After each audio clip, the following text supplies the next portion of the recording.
राष्ट्र नायक की श्रेणी में भारत माता के वही सपूत हैं जिनका पूरा जीवन भारत माता के लिए समर्पित था। स्वदेश और स्वधर्म के लिए जिन्होंने अपना जीवन समर्पित किया, जिन्होंने घास की रोटी खानी मंजूर की, लेकिन विधर्मियों के सामने झुकना कभी मंजूर नहीं किया, उन राष्ट्र नायकों में महाराणा प्रताप का नाम आता है, छत्रपति शिवाजी महाराज का नाम आता है, गुरु गोविंद सिंह जी महाराज का नाम आता है। बहनों और भाइयों, स्वतंत्र भारत में इन राष्ट्र नायकों का आदर्श हम सबकी एक प्रेरणा है और वही प्रेरणा के बल पर हम लोग कुछ कर पाते हैं। और इसीलिए हम कहना चाहते हैं बहनों और भाइयों, इन राष्ट्र नायकों का सम्मान हर हाल में होना चाहिए। जो लोग इन राष्ट्र नायकों को सम्मान नहीं दे सकते, वे किसी मानसिक विकृति के शिकार हैं और उनके उपचार की आवश्यकता है,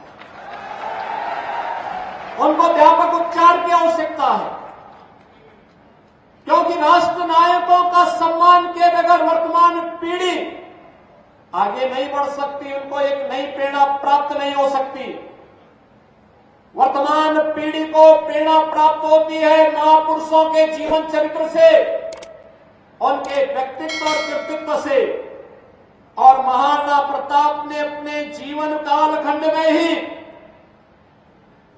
मेवाड़ राजवंश से जुड़े हुए वे सभी क्षेत्र जिन्हें कभी अकबर ने हड़पने की कुछ चेष्टा की थी, उन्हें वापस लेकर के अकबर को भी घुटने टेकने के लिए मजबूर कर दिया था। और इसीलिए तो हम कहते हैं कि नायक तो महाराणा है, महाराणा, अकबर नायक नहीं हो सकता।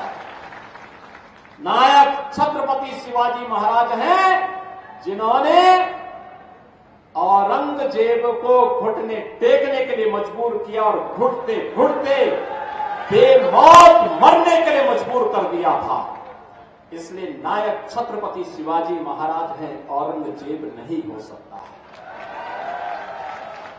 बहनों और भाइयों, जो सनातन धर्म को नष्ट करने के लिए आए हो, जिन्होंने भारत की धर्म और संस्कृति को नष्ट करने का कुत्सित प्रयास किया हो, जिन्होंने भारत की सनातन परंपरा को रौंदने के लिए तमाम षड्यंत्र किए हो, वे भारत के राष्ट्र नायक नहीं हो सकते, कभी नहीं हो सकते, कतई नहीं हो सकते। हम राष्ट्र नायक उसको मानते हैं जिन्होंने राष्ट्र और धर्म के लिए कुछ समर्पित किया हो। महाराणा प्रताप का योगदान, छत्रपति शिवाजी महाराज का योगदान और गुरु गोविंद सिंह जी महाराज का योगदान इस दिशा में अविस्मरणीय है। आने वाली पीढ़ी के लिए, वर्तमान पीढ़ी के साथ साथ आने वाली पीढ़ी के लिए सदैव प्रेरणा का एक नया स्रोत बना रहेगा। हमसे जुड़े रहने के लिए हमारे YouTube चैनल को सब्सक्राइब करें और नई वीडियो की नोटिफिकेशन के लिए बेल आइकॉन को दबाएं।